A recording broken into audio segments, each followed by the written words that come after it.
సమాజానికి ఉపయోగపడే చిత్రాలకు వేదికగా శ్రీకాకుళం నిలవాలని శ్రీకాకుళం డీఎస్పీ సిహెచ్ వివేకానంద అన్నారు.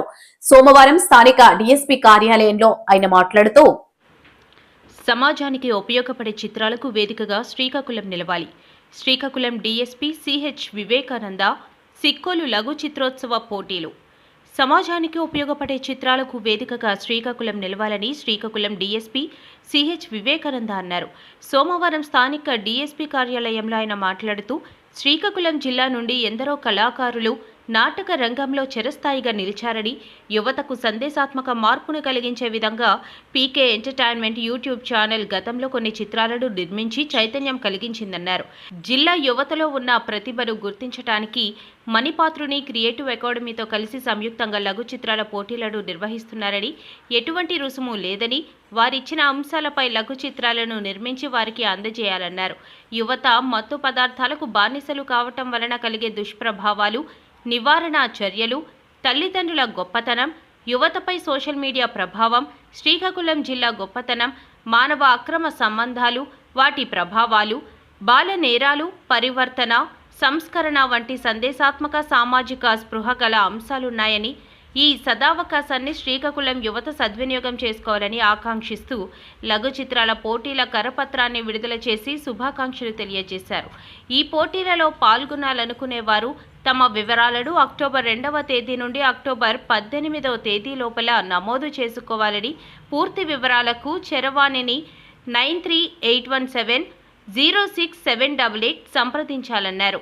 ఈ కార్యక్రమంలో పీకే ఎంటర్టైన్మెంట్ నిర్వాహకులు సతివాడ ప్రసాద్, మణిపాత్రుని క్రియేటివ్ అకాడమీ మణిపాత్రుని నాగేశ్వరరావు, మణిపాత్రుని తిరుపతిరావు, కీర్తి, సంజు, సామాజిక సేవకులు ఉర్లం శివతేజ, పట్నాయక్ తదితరులు పాల్గొన్నారు. P K entertainments and Manipatruni creative academy వాళ్ళ ఆధ్వర్యంలో లఘు చిత్రాలని నిర్మించడానికి ఒక మంచి కాన్సెప్ట్ తోటి కాంపిటీషన్స్ కండక్ట్ చేస్తున్నారు. ఇందులో ఈ సామాజిక స్పృహ మనకి ప్రజలకి ఏవైతే కావాలో అటువంటి కాన్సెప్ట్స్ని వీళ్ళు సెలెక్ట్ చేసుకుని దాంట్లో ఆ లఘు చిత్రాలు 10 నిమిషాలకి దాటకుండా ఉండే విధంగా ఈ యొక్క క్రియేటివిటీతో నిర్మించిన దాంట్లో మొదటి బహుమతి, ద్వితీయ, తృతీయ, అలాగే కన్సలేషన్ ప్రైజెస్ కూడా ఇవ్వడం జరుగుతుంది. మరి సమాజం పట్ల ఒక మంచి ఆలోచనతో వారు చేసేటువంటి ఈ మంచి కార్యక్రమానికి పోలీస్ డిపార్ట్మెంట్ నుంచి కూడా సహకారం ఎప్పుడూ ఉంటుంది. దీంట్లో అందరూ పార్టిసిపేట్ చేయాలి. ఎందుకంటే చాలామంది స్కిల్స్ ఉంటాయి, చాలామందిలో కళాత్మకమైన దృష్టి ఉంటుంది.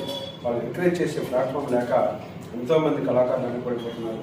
మరి అటువంటి మంచి సామాజిక ప్రభుత్వం మంచి కళాకారుల్ని ముందు తీసుకురావడం కోసం వారు క్రియేట్ చేసినటువంటి ప్లాట్ఫామ్ని అందరూ ఉపయోగించుకుని మరి ఈ సమాజానికి ఉపయోగపడే మంచి లఘు చిత్రాలని, షార్ట్ ఫిల్మ్స్ని నిర్మించి మంచి బహుమతులు పొందాలని నేను కోరుకుంటున్నాను. Wish all the best for PK entertainment. Thank you. Amaravati assembly ప్రాంగణంలో చీఫ్ విప్పుల కోసం నిర్మించిన భవనాన్ని స్పీకర్ చింతకాయల అయ్యన్న పాత్రుడు గురువారం ఉదయం ప్రారంభించారు. ఈ భవనంలో చీఫ్ విప్ల కోసం 16 క్యాబిన్లు, అదేవిధంగా డైనింగ్, మీడియా పాయింట్ ఏర్పాటు చేశారు. ఈ భవనంలో చీఫ్ విప్ల కోసం 16 క్యాబిన్లు, అదేవిధంగా డైనింగ్, మీడియా పాయింట్ ఏర్పాటు చేశారు. ఈ సందర్భంగా మాట్లాడుతూ గత ప్రభుత్వంలో నిర్లక్ష్యానికి గురైన ఈ భవనాన్ని మంత్రి డాక్టర్ నారాయణ, శాసనసభ వ్యవహారాల శాఖ మంత్రి పయ్యావుల కేశవ్ సహకారంతో పూర్తి చేయగలిగామని తెలిపారు. సుమారు 5 కోట్ల రూపాయల అంచనాతో నిర్మాణం చేపట్టగా కేవలం 3,57 లక్షల రూపాయల వ్యయంతో పూర్తి చేయడం జరిగిందని వివరించారు. ఈ భవన నిర్మాణం పూర్తి చేయడంలో సహకరించిన మంత్రివర్యులు నారాయణ, పయ్యావుల కేశవ్కు కృతజ్ఞతలు తెలిపారు. ఈ కార్యక్రమంలో అర్బన్ డెవలప్మెంట్ మంత్రివర్యులు డాక్టర్ పి నారాయణ, శాసనసభ వ్యవహారాల శాఖ మంత్రివర్యులు పయ్యావుల కేశవ్, శాసనసభ secretary general Prasanna Kumar, Suryadevara, whip Anjaneyulu, Reddappa, Madhavi మరియు ఇతర శాసనసభ్యులు పాల్గొన్నారు. అదేవిధంగా మీడియా పాయింట్కు అవసరమైన అన్ని సౌకర్యాలు కల్పించనున్నట్లు పేర్కొన్నారు. మరి ఈరోజు ఇంతగా సెక్రటరీ గారు చెప్పినట్టు నిర్లక్ష్యానికి గురైనటువంటి భవనం ఈ భవనం. ఈ భవనాన్ని వాడుకలోకి తీసుకురావాలని ఉద్దేశంతో ఆలోచించి మన నారాయణ గారు మినిస్టర్ గారు, కేశవ్ గారు మినిస్టర్ గారితో సంప్రదించారు. ఇది పూర్తి చేయాలనే ఉద్దేశంతో మనకి చీఫ్ విప్ కానీ వీళ్ళంతా ఉన్నారు. వారికి కూడా రూమ్స్ ఉండాలి కాబట్టి ఒక ప్లాన్ ప్రకారంగా నీట్గా చేయాలని ఆలోచనతో టేకప్ చేయడం జరిగింది. మరి ముందుగా ఈ కార్యక్రమం విజయం అయిందని కారణం ఫైనాన్స్ మినిస్టర్ గారు, మున్సిపల్ మినిస్టర్ గారు. వారికి మనస్ఫూర్తిగా ధన్యవాదాలు తెలియజేస్తున్నాను. అంతేకాకుండా దీనికి సుమారు 5 కోట్ల రూపాయలు ఖర్చు అవుతుందని చెప్పి అనుకున్నాం మేము. అయితే 3,57,00,000 రూపాయలతోటి పూర్తి చేయడం జరిగింది. పైన రూమ్స్ కానీ మీడియా పాయింట్ కూడా ఉంటే బాగుంటుందని చెప్పి దీనికి కూడా పక్కన క్యాంటీను ఇవన్నీ కూడా చేయడం కోసం చెప్పి పూర్తి చేయడం జరిగింది. అలాగే పైన 16 ఛాంబర్స్ పెట్టాం. ఇప్పుడే మీరు చూశారు. ఈ విషయంలో నిర్మాణం చేపట్టిన విషయంలో పూర్తిగా నారాయణ గారు అయితే నేను లేకపోయినా 2-3 సార్లు వచ్చి చూశాను. నేను ఊళ్ళో లేనప్పుడు కూడా అంత తీసుకొని దీనికి నిర్మాణం చేసేటువంటి నారాయణ గారికి సహకరించి నారాయణ గారికి, అలాగే ఫైనాన్స్ మినిస్టర్ గారికి కూడా మనస్ఫూర్తి ధన్యవాదాలు తెలుపుకుంటూ, అలాగే మీడియా వారికి కూడా ఇక్కడ కావాల్సిన సదుపాయాలన్నీ కూడా ఏర్పాటు చేయాలని చెప్పి అనుకుంటున్నాం. సిట్టింగ్కి మీకు నోట్స్ రాసుకోవడానికి కానీ కూర్చోవడానికి కానీ అన్ని ఏర్పాటు చేయాలని, ఇంకా చేయవలసిన ఫర్నిచర్ అయితే తీసుకోవాల్సిన అవసరం ఉంది. ఇమీడియట్గా అది కూడా చేసి మీకు కూడా ఇబ్బంది లేకుండా చేయడం కోసం ప్రయత్నం చేస్తామని చెప్పి ఈ సందర్భంగా మనం చేస్తూ, మరి ఈరోజు మా అందరూ కూడా ఆనందదాయకమైన విషయం. వారికి పూర్తిగా సహకరించినటువంటి అలాగే టీఐడి స్టాఫ్ కానీ మున్సిపల్ స్టాఫ్ కానీ అందరూ రోజు వచ్చి పర్యవేక్షణ చేసి త్వరగా పూర్తి చేసినందుకు వాళ్ళందరికీ కూడా మనస్ఫూర్తి ధన్యవాదాలు తెలుపుకుంటూ, అలాగే మా సెక్రటరీ గారు కూడా నిత్యం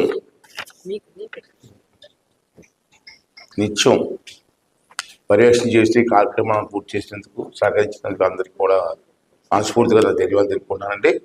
అలాగే పెద్దలతో ఉన్నారు కాబట్టి నారాయణ గారు మీరు కూడా మాట ఫైనాన్స్ మినిస్టర్ గారు 3.5 పూర్తి చేశారు. రద్దు చేసిన పిఆర్సీ కమిషన్ ను మళ్లీ వేస్తారా, ఫిట్మెంట్ ఇస్తారా అని మండలి విపక్ష నేత బొత్స సత్యనారాయణ ప్రభుత్వాన్ని సూటిగా ప్రశ్నించారు. ఏపీ శాసనమండలిలో పిఆర్సీ పునర్నిర్మాణ బకాయిల చెల్లింపులపై చర్చ కూటమి ప్రభుత్వానికి వైఎస్ఆర్సీపీకి మధ్య గురువారం మాటల యుద్ధం జరిగింది.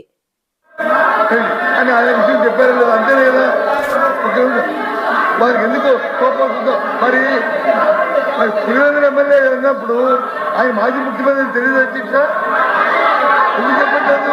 ఆయన తెలియదు అధ్యక్షకి. అందుకే గౌరవం ఇచ్చి గౌరవం పుచ్చుకోవాలంటారు. సాంప్రదాయం ఎందుకంటే గౌరవాలు ఇచ్చి గౌరవం పుచ్చుకోవాలంటారు. వారు ఎంతకాలం పులివెందుల ఎమ్మెల్యే అంటారు, అంతకాలం ఆనాటి ఉప ఎమ్మెల్యే. అందులో తారతమ్యం లేదు, అందులో ఎదురు లేదు, రోడ్డు విషయం సమస్య లేదు.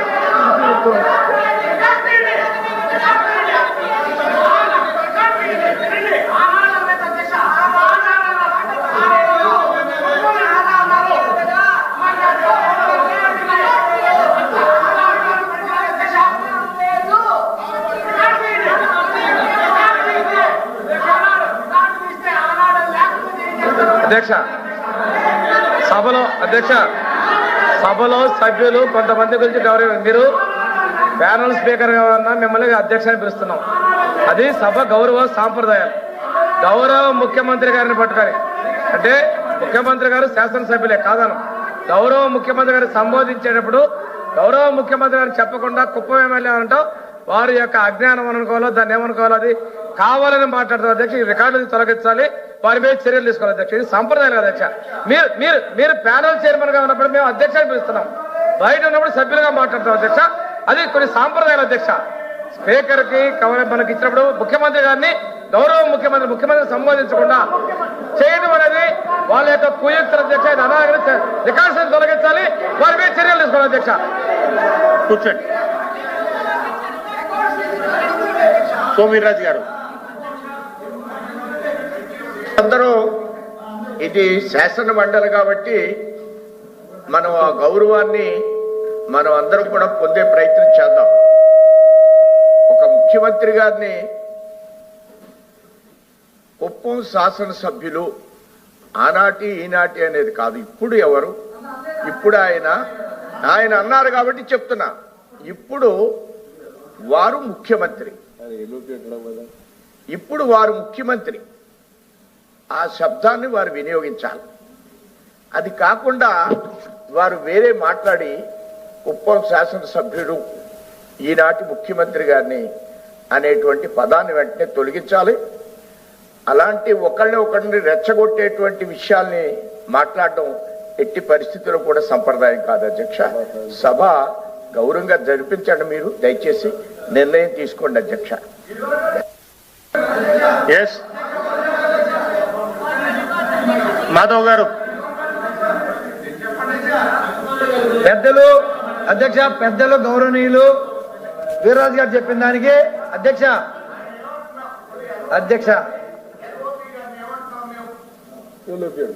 ఆయన ఎమ్మెల్యే కానీ ఇప్పుడు ఏమంటున్నాం వారిని, ఆయన ఎమ్మెల్సీ ఇప్పుడు ఆయన ఏమంటున్నాం, ఎల్ఓపి గారు అంటున్నాం. కూటమి ప్రభుత్వం పైన విరుచుకుపడిన మాజీ మంత్రి విడుదల రజని అసలు రాష్ట్రంలో ఆరోగ్య శాఖ మంత్రి ఉన్నారా లేదా అని రజని ప్రశ్నించారు. మా హయాంలో ఇదే పరిస్థితి వస్తే 3 రోజుల్లో పరిష్కరించాం, అసలు ఇక్కడ మంత్రి ఉన్నారా లేరా అని సందేహం వచ్చింది అని అన్నారు. స్పష్టమవుతా ఉంది, ప్రభుత్వం కూడా చూస్తూ ఉంది. మరి ఓ మంత్రి ఉన్నారు, మరి ఆ మంత్రికి ఇప్పటిదాకా కూడా ఈ విషయం తెలుసో లేదో మనకు తెలియదు. మనకు స్పష్టంగా అర్థమవుతా ఉంది, కూటమి ప్రభుత్వం అధికారంలోకి వచ్చిన తర్వాత చంద్రబాబు నాయుడు గారు కానీ మంత్రికి కానీ ఏమాత్రం కూడా హెల్త్ అనేది మోస్ట్ నెగ్లెక్టెడ్ సబ్జెక్ట్గా, ఇగ్నోర్డ్ సబ్జెక్ట్గా, ఇక్కడ ఉన్నటువంటి ప్రజలకు ఏమైతేనేమి అనేటువంటి పరిస్థితుల్లో, ఈ రాష్ట్ర ప్రజలు ఏమైనా సరే అన్నటువంటి పరిస్థితిలో మరి ఈ కూటమి ప్రభుత్వం అడుగులు ముందుకు వేస్తున్నారు. ఈ డయేరియా విషయానికి వస్తే మరి 10 రోజులైంది డయేరియా మొత్తం మీద చూసుకుంటే 200లకు పైగా అంతమందికి డయేరియా వచ్చి జీజీహెచ్కి వచ్చి, మరి కొంతమంది జీజీహెచ్కి రాకుండా ప్రైవేట్ హాస్పిటల్లో చూపించుకుంటున్నారు, కొంతమంది వాళ్ళకి తెలిసిన హాస్పిటల్లో చూపించుకుంటున్నారు. మరి ఈ రోజున చూసినట్టయితే మొత్తం ఒక 184 మంది ఇక్కడ అడ్మిట్ అవ్వడం జరిగింది. దాంట్లో భాగంగా చాలా స్లో రికవరీ ఉంది. చాలా స్లో రికవరీతో ఇప్పుడు ఒక 80 మంది డిశ్చార్జ్ అయినట్టున్నారు. అండ్ నిన్న రాత్రి మనం చూసినట్టయితే 10 మంది మళ్ళీ కొత్తగా వచ్చి అడ్మిట్ అయ్యారు. ఎక్కడా కూడా దీన్ని కట్టుదిట్టం చేస్తున్నటువంటి పరిస్థితులు కనబడటం లేదు. ఈ ఆఫీసర్ని అడుగుతా ఉన్నా, ఈ కలెక్టర్ గారిని అడుగుతా ఉన్నా, కమిషనర్ని అడుగుతా ఉన్నా, మరి సూపరింటెండెంట్ గారు కూడా ఏదో ఇక చెప్పాలి కాబట్టి చెప్తా ఉన్నాడు. గతంలో ఇలాంటి సిచ్యువేషన్ జగనన్న ప్రభుత్వంలో వచ్చినప్పుడు నేనే వైద్య ఆరోగ్య శాఖ మంత్రిగా ఉన్నాను. ఇదే జిల్లాలో ఇక్కడే కూర్చొని వైద్య ఆరోగ్య శాఖలో ఉన్నటువంటి అధికారులందరినీ కూర్చోబెట్టి కలెక్టర్ని పెట్టి అనేక రివ్యూలు కండక్ట్ చేసి మరి లాస్ట్ టైం డయేరియా వచ్చినప్పుడు 65 మందికి వచ్చింది. ఒక 3 డేస్లో సిచ్యువేషన్ని కంట్రోల్లోకి తీసుకొచ్చాము. దానికి కావాల్సినటువంటి అన్ని మెజర్స్ తీసుకున్నాము. ఈరోజు చూస్తుంటే అరకొర అసలు ఎక్కడ కూడా ఆ యొక్క ప్రయత్నాలు కానీ సీరియస్గా వీళ్ళు పెట్టినటువంటి ఎఫర్ట్స్ కానీ మనకు ఎక్కడ కనబడటం లేదు. ఇప్పుడు 10 రోజులైనా కూడా 10 కేసులు వచ్చాయంటే అర్థం చేసుకోండి. ఎప్పుడూ లేదు 11 కలరా కేసులు నమోదైనాయి. అండ్ ఈరోజు ఇందాక మాట్లాడుతూ ఉన్నాను, ఇందాక ఎవరో చెప్తా ఉన్నారు మంగళగిరిలో మళ్ళీ ఒక 4 కేసులు వచ్చినాయంట. చుట్టుపక్కల ఉన్నటువంటి విలేజ్లో జిల్లాలో ఏం జరుగుతుంది, ఇంతమంది డయేరియా బారిన పడుతుంటే మరి నిద్రపోతుందా ఈ ప్రభుత్వం అని చెప్పి ఈ ప్రభుత్వాన్ని నేను ప్రశ్నిస్తూ ఉన్నాను. ఎన్ని క్యాంప్స్ పెట్టారు? ఉన్నటువంటి విలేజ్ హెల్త్ క్లినిక్స్లో అడిషనల్ స్టాఫ్ని పెట్టి పనిచేయిస్తున్నారా? అర్బన్ పిహెచ్సీలు పనిచేస్తున్నాయా? పిహెచ్సీలు పనిచేస్తున్నాయా? ఎక్కడికక్కడ వీటిని ఆ ఏరియాలో వచ్చిన ఆ ఏరియాలో ఏదైనా సమస్య వస్తే ఆ నియరెస్ట్ పిహెచ్సికి కానీ ఆ యూపీహెచ్సికి కానీ రౌట్ చేస్తున్నారా? కనెక్ట్ చేశారా? అసలు క్యాంప్స్ పెట్టారా? డోర్ టు డోర్ సర్వే అనేది జరుగుతుందా? అన్ని సర్వే చేస్తూ అన్ని డోర్స్ నుంచి ఏ ఏరియా అయితే మనం ఒక బ్లాక్ స్పాట్స్ లాగా తీసుకుంటామో ఐడెంటిఫైడ్ ఏరియాస్, ఆ ఏరియాస్ సంబంధించినటువంటి ఫుడ్ శాంపుల్స్, వాటర్ శాంపుల్స్ తీసుకున్నారా? మరి తీసుకుంటే వారి రిపోర్ట్స్ ఏమైనాయి? ఆ వాటర్ కంటామినేషన్ ఏమైంది? గతంలో కూడా చూస్తున్నాము, ఈ గుంటూరు నగరంలో 1400 కోట్ల ఒక మంచి బడ్జెట్ ఉంటుందండి ఈ కార్పొరేషన్కి. మరి ఎప్పుడు చూడు ఇంత మంచి బడ్జెట్ ఉన్నటువంటి ఈ కార్పొరేషన్ తలుచుకుంటే చక్కటి తాగునీళ్ళు ప్రజలకు అందించవచ్చు. ఎక్కడైనా ఈ అందించే దాంట్లో ఎక్కడైనా పైప్ లీకేజెస్ ఉన్నాయా స్టడీ చేశారా? ఎక్కడైనా ఈ వాటర్లో క్లీనింగ్ ల్యాబ్సెస్ వల్ల క్లోరినేషన్ సరిగా చేయకుండా సీజన్ మారినప్పుడు ఆ వాటర్లో కొంచెం చేంజెస్ ఉంటాయి కాబట్టి మరి దీనివల్ల ఆ సప్లైలో లోపాలు ఉన్నాయా? ఎక్కడన్నా మనము ఆ ఫిల్టరేషన్ సంబంధించి ఉద్యోగులకు ఎన్నికల్లో ఇచ్చిన హామీలను అమలు చేయకుండా వైసీపీ ప్రభుత్వం మోసం చేసిందని మంత్రి పయ్యావుల కేశవ్ ఆక్షేపించారు. ఎన్నికల వాగ్దానాలను గుర్తుపెట్టుకుని అమలు చేసి ఉంటే వైసీపీకి సింగిల్ డిజిట్ వచ్చేది కాదని మంత్రి పయ్యావుల కేశవ్ చెప్పుకొచ్చారు. ఎక్స్పెక్టేషన్ ఉంటుంది అధ్యక్ష, పిఆర్సీ రావాలి, మాకు ఐఆర్ రావాలి, పెరగాలి అనేటువంటిది ప్రతి ఉద్యోగులకి ఉంటుంది, ఉద్యోగ సంఘాలకి ఉంటుంది, వాళ్ళ మీద ఒత్తిడి ఉంటుంది, ప్రభుత్వం మీద కూడా ఉంటుంది అధ్యక్ష. కానీ అధ్యక్ష, ప్రైవేట్లో మాట్లాడుతున్నప్పుడు ఉద్యోగస్తులు చెప్తా ఉన్నటువంటి విషయాలు వింటే ఇంత వండర్ఫుల్ ఆర్గనైజేషన్ని ఎంత దుర్మార్గంగా వీళ్ళు గత 5 ఏళ్లలో ట్రీట్ చేశారనిపించింది అధ్యక్ష. వాళ్ళు ఓపెన్గా చెప్తారు, ఎస్ వీ అండర్స్టాండ్, రాష్ట్రం ఈరోజు ఏ పరిస్థితుల్లోనూ మాకు అర్థమవుతా ఉంది, అయితే ఇది వేస్తే ఏదో ఒక దశలో కొంతైనా డిస్కషన్ వస్తుంది కదా అనేటువంటిది మాట్లాడుతున్నారు అధ్యక్ష. ఇది ఇక ఎన్నికల వాగ్దానాల గురించి మాట్లాడుతున్నారు అధ్యక్ష. మీ ఎన్నికల వాగ్దానాలు మీరు గుర్తుపెట్టుకుని ఉంటే మీకు ఆ పరిస్థితి వచ్చి ఉండేది కాదు. మీ ఎన్నికల వాగ్దానాలు గుర్తుపెట్టుకుని ఉంటే మీకు ఆ పరిస్థితి వచ్చి ఉండేది కాదు. పొరపాటున సింగిల్ డిజిట్కి పోకుండా డబుల్ డిజిట్లో మిగిలారు మీరు. దయచేసి బకాయిలు అధ్యక్ష, వారసత్వంగా వాళ్ళు బకాయిలు ఇచ్చి మీరు బకాయిలు పేరుకుపోయినాయి అనేటువంటిది బకాయిలు కాదు అధ్యక్ష, డైవర్షన్ అధ్యక్ష. ఇక్కడ దుర్మార్గమైనటువంటిది ఏంటంటే ఓకే ఆ ఖజానాలోనే ఉండో ఇంకో రకంగా ఉంటే ప్రాబ్లం లేదు అధ్యక్ష. వాడేశారు అధ్యక్ష, వాడేసిన బకాయిల్ని వీళ్ళకి అధ్యక్ష, ఇది అవుట్ ఆఫ్ కంటెస్ట్ అయినా గత పాలన గురించి ఒక ఎగ్జాంపుల్ చెప్పాలి అధ్యక్ష. 94 కేంద్ర ప్రభుత్వ స్కీముల్ని వీళ్ళు డైవర్ట్ చేశారు అధ్యక్ష. దాన్ని రివైవ్ చేయడానికి ఈరోజు చంద్రబాబు నాయుడు గారి ప్రభుత్వం ఎంత కష్టపడిందో ఎగ్జాంపుల్ అధ్యక్ష. 60% కేంద్ర ప్రభుత్వం ఇస్తే 40% రాష్ట్ర ప్రభుత్వం పెట్టాలి. వీళ్ళు 60%ని వాడేశారు వేరే పథకాలకి. ఇవాళ ఒక్కొక్క పథకాన్ని డైవర్ట్ చేయడానికి ఆ 60% ఇవ్వాలి, రాష్ట్ర ప్రభుత్వం పెట్టాల్సిన 40% ఇవ్వాలి. అంటే మొత్తం పథకాన్ని రాష్ట్రం నడుపుకున్నట్టయింది అధ్యక్ష. పెడితే తప్ప యూసీలు ఇవ్వలేనటువంటి పరిస్థితికి విద్యార్థుల ఫీజులు వాడేసినటువంటి వీళ్ళు ఈరోజు ఉద్యోగస్తుల గురించి మాట్లాడుతూ ఉంటే ఎస్ వీఆర్ కన్సర్న్డ్ అధ్యక్ష. 43 ఫిట్మెంట్ ఇచ్చినటువంటి ప్రభుత్వం మాది అధ్యక్ష గతంలో. వీళ్ళు తెలంగాణ అంటున్నారు. తెలంగాణ కన్నా 1% ఎక్కువ ఇచ్చినటువంటి ప్రభుత్వం మాది అనేటువంటిది గుర్తు చేస్తా ఉన్నారు అధ్యక్ష. మీరు దాంట్లో సగం కూడా ఇవ్వలేకపోయారు. 27%,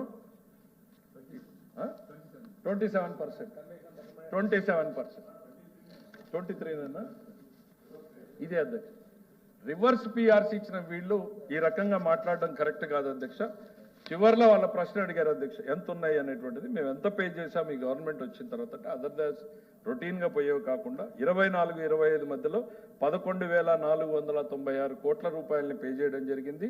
25-26 రన్నింగ్ ఇయర్లో ఇప్పటిదాకా 3,549 కోట్లని పే చేయడం జరిగింది అధ్యక్ష ఉద్యోగస్తులకి.